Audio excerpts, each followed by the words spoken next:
بسم اللہ الرحمن الرحیم۔ السلام علیکم دوستو، آڈیو بک جیت کی عادت پارٹ 2 میں خوش آمدید۔ اور آج کی اس ویڈیو میں جس مضمون کو آپ سننے جا رہے ہیں اس کا عنوان ہے تصور اور مقاصد۔ دوستو، میرا نام ہے حیدر علی اور آپ دیکھ رہے ہیں اردو بکس بازار کتابوں کی دنیا۔ دوستو، اگر آپ کتابوں سے پیار کرتے ہیں تو میرے چینل کو سبسکرائب کریں، گھنٹی کے بٹن کو پریس کریں تاکہ میری آنے والی تمام ویڈیوز آپ تک بر وقت پہنچتی رہیں، کیونکہ دوستو میرے چینل پر آپ کو کتابوں کے حوالے سے وہ سب کچھ ملے گا جو آپ چاہتے ہیں۔ پتھروں کو توڑیں اور یادگاریں تعمیر کریں۔ یہ واقعہ کچھ برس قبل روم میں ایک ویران اور سنسان گلی میں پیش آیا۔ یہ ایک گرم اور سورج کی روشنی سے منور دوپہر تھی۔ ایک خاتون گلی میں چلتی جا رہی تھی۔ اس کے ہاتھ میں خریداری کے بیگ جھوم رہے تھے۔ وہ اپنی ہی سوچوں میں گم چلی جا رہی تھی کہ اس کے کانوں میں مزدوروں کے گروہ کے پتھروں پر برسائے جانے والے ہتھوڑوں کی آوازیں پڑیں۔ ان کے ہتھوڑے پتھروں پر برس رہے تھے اور تڑاک تڑاک تڑاک کی آوازیں ابھر رہی تھیں اور پتھر چھوٹے چھوٹے ٹکڑوں میں بٹ رہے تھے۔ خاتون ایک مزدور کے پاس جا پہنچی اور دریافت کیا کہ وہ کیا کر رہا ہے۔ مزدور نے جواب دیا کہ آپ دیکھ نہیں رہی کہ میں کیا کر رہا ہوں؟ مزدور نے جواب دیتے ہوئے اپنا منہ اوپر اٹھا کر اپنی پیشانی پر آیا ہوا پسینہ صاف کیا اور کہا کہ میں پتھر توڑ رہا ہوں۔ خاتون کچھ اور آگے بڑھی۔ اس نے ایک شخص کو دیکھا، وہ بھی پتھر توڑ رہا تھا۔ خاتون نے اس سے بھی یہی سوال کیا کہ آپ کیا کر رہے ہیں؟ اس شخص نے جواب دیا کہ میں دنیا کا بلند ترین کیتھیڈرل بنانے میں معاونت سر انجام دے رہا ہوں۔ اس بارے میں سوچیں، اس منطق کو اپنے کام کی جگہ پر لاگو کریں۔ آپ کے ادارے میں آپ کے ساتھی اہلکار اپنے کرداروں کا تصور کیسے کرتے ہیں؟ محض پتھر توڑنے والوں کی مانند یا بطور دنیا کے بلند ترین کیتھیڈرل کے معماروں کی مانند؟ کیا آپ کے اگلے محاذ کا سیلز مین اپنے کردار کو محض ایک نمائندہ سیل کے طور پر دیکھتا ہے، یا کیا وہ اپنے آپ پر فخر و ناز کرتا ہے کہ وہ ایک ایسی شاندار ٹیم کا حصہ ہے جو کاروبار میں کامیابی کے جھنڈے گاڑنے کے مقصد کی حامل ہے؟ کیا آپ کے دفتر کی وہ خاتون جو استقبالیہ خاتون کی خدمت سر انجام دیتی ہے، کیا وہ اپنے آپ کو محض ایک استقبالیہ خاتون ہی تصور کرتی ہے، یا کیا وہ اپنے آپ کو ایسے ادارے کا سفیر تصور کرتی ہے جو کاروباری دنیا میں شاندار کامیابی کے اصول کے مقصد سے مزین ہے؟ جس انداز میں آپ کے اگلے محاذ کے اراکین آپ کے پتھر توڑنے والے سوچتے ہیں، وہ ایک عام ادارے اور ایک خاص ادارے میں بہت بڑا فرق نمایاں کرتا ہے۔ یہ فرق اس فرق میں نمایاں کمی کرنے کا باعث بنتا ہے جو آپ کے حصول تصور یا اہداف کے حصول میں ناکامی کے درمیان پایا جاتا ہے۔ اور کامیاب لیڈران کیسے یہ یقین دہانی حاصل کرتے ہیں کہ ان کے ادارے ان کے تصور کو سمجھتے ہیں اور ان کے تصور میں حصہ بٹاتے ہیں؟ وہ کیسے ایسے افراد کے حصول میں کامیاب ہوتے ہیں جو اپنے کرداروں کو واضح انداز میں دیکھتے ہیں اور ان ایک بڑے اور عظیم الشان منصوبے کے لیے ناگزیر تصور کرتے ہیں؟ وہ کاروبار کے لیے ایک تصور یا بصیرت کو واضح انداز میں بیان کرتے ہوئے ایسا کرتے ہیں۔ وہ ایک ایسے خواب کی وضاحت پیش کرتے ہیں جس کی شناخت تمام تر ادارے سر انجام دے سکتے ہیں اور اس کا حصہ بھی بن سکتے ہیں۔ اس کے بعد وہ امر کی یقین دہانی حاصل کرتے ہیں کہ ہر ایک فرد اپنے کردار کو سمجھتا ہے اور اس تصور کو حقیقت کا روپ عطا کرنے کے لیے ٹیم کے معاون کے طور پر روبہ عمل ہو سکتا ہے۔ اور وہ اس امر کی بھی یقین دہانی حاصل کرتے ہیں کہ ادارے میں ہر ایک فرد کے لیے عزت و احترام اور توقیر موجود ہے، اور وہ جو کچھ بھی کرتا ہے کیا اس کے لیے بھی عزت و احترام موجود ہے، کیونکہ وہ اپنے خوابوں کی تعبیر پانے کے لیے ادارے کے ساتھ مثالی دست تعاون دراز کرتے ہیں۔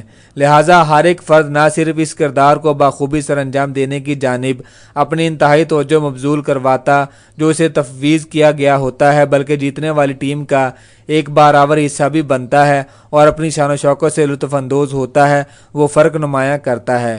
پی ایم سنہا، جو سمان کہلاتا ہے، سابق سی ای او پیپسی کمپنی انڈیا، اس قسم کے تصور میں شیئر کرنے میں ماہر تھا۔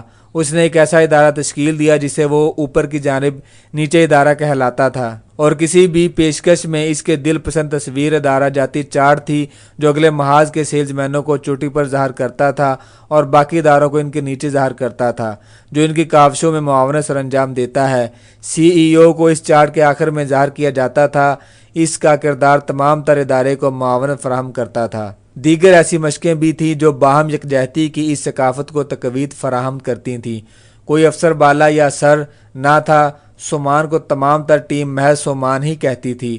ہر کوئی کام کرنے کے لیے ایک جیسی شرٹیں بھی پہنتا تھا جن کی جیبوں پر پیپسی کا مونوگرام ہوتا تھا۔ ان کے دل کے عین قریب مارکیٹ کے ہر ایک دورے کے دوران ہر ایک کانفرنس میں سومان یہ یقین دہانی حاصل کرتا تھا کہ اس کے اگلے محاذ کے اراکین کو بطور ہیروز پیش کیا گیا ہے۔ در حقیقت پیپسی سیلز مین ایک مقبول عام ٹی وی کمرشل میں لافانی بنا تھا جس میں سچن ٹنڈولکر نے کام کیا تھا۔ سردار جی سچن کو گھورتے تھے کیونکہ اس کے گیند نے ان کے پیپسی کے ٹرک کی ونڈو سکرین توڑ ڈالی تھی، اور یہ کہتے ہوئے سردار جی کا پارا اتر گیا تھا کہ اوئے پرسکون ہو جا یار، پیپسی پیو۔ یہ ایک حیران کن بات نہیں ہے کہ سومان سیلز مینوں کی ایک ایسی شاندار ٹیم تشکیل دینے میں کامیاب ہوا تھا، اور ایک ایسا فرد جو پیپسی ٹرک چلاتا تھا وہ اپنے آپ کو ایک ہیرو تصور کرتا تھا، جو ایک ایسی لڑائی میں شریک ہوتا تھا جس میں وہ ہر لمحے اپنے دشمن کو مات دینے کے لیے تیار تھا، اور انہوں نے پیپسی کو ملک بھر میں اول نمبر کا حامل کولا بنایا تھا۔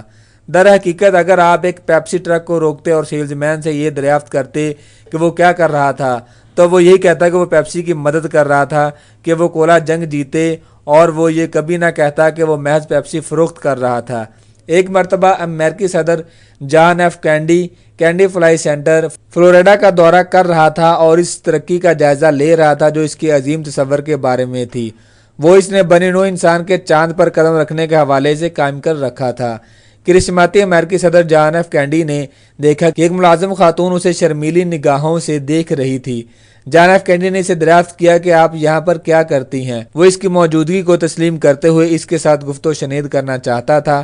خاتون نے اپنے ہاتھ کے ساتھ اپنے بالوں کو پیچھے کی جانب دھکیلتے ہوئے جواب دیا کہ میں بنی نوع انسان کو چاند پر پہنچانے میں امریکہ کی مدد کر رہی ہوں۔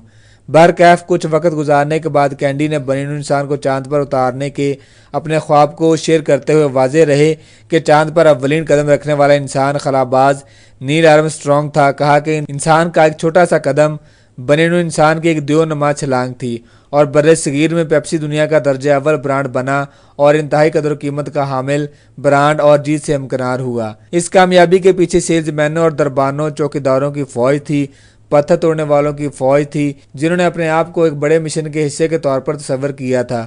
انہوں نے اپنے آپ کو دنیا کے بلند ترین کیتھیڈرل کے معماروں کے طور پر دیکھا تھا، ایسے لوگوں کے طور پر دیکھا تھا جو فرق نمایاں کر رہے تھے، اور انہوں نے کیا خوب فرق نمایاں کیا تھا۔ ادارے میں آپ اور آپ کے ساتھی اہلکار اپنے کرداروں کا تصور کیسے کرتے ہیں؟ محض پتھر توڑنے والے یا بطور دنیا کے بلند ترین کیتھیڈرل کے معماروں کے؟ جزاک اللہ۔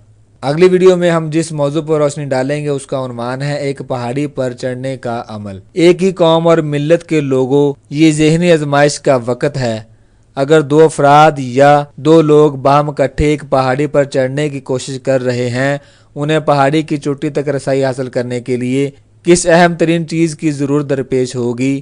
ساز و سامان کی، تربیت کی، ٹیم ورک کی، کہ موسم کی موافق صورتحال کی؟ جانیے اگلی ویڈیو میں۔ دوستو، میں امید کرتا ہوں آپ کو میری آج کی یہ ویڈیو پسند آئی ہوگی۔ مزید اس طرح کی اچھی ویڈیوز دیکھنے کے لیے میرے چینل کو سبسکرائب کریں، گھنٹی کے بٹن کو پریس کریں اور کمنٹ کریں، اور ہمیں یہ بتائیے آپ کو ہماری ویڈیوز کیسی لگ رہی ہیں۔ چلیے دوستو، ملتے ہیں نیکسٹ ویڈیو میں۔ اللہ نگہبان۔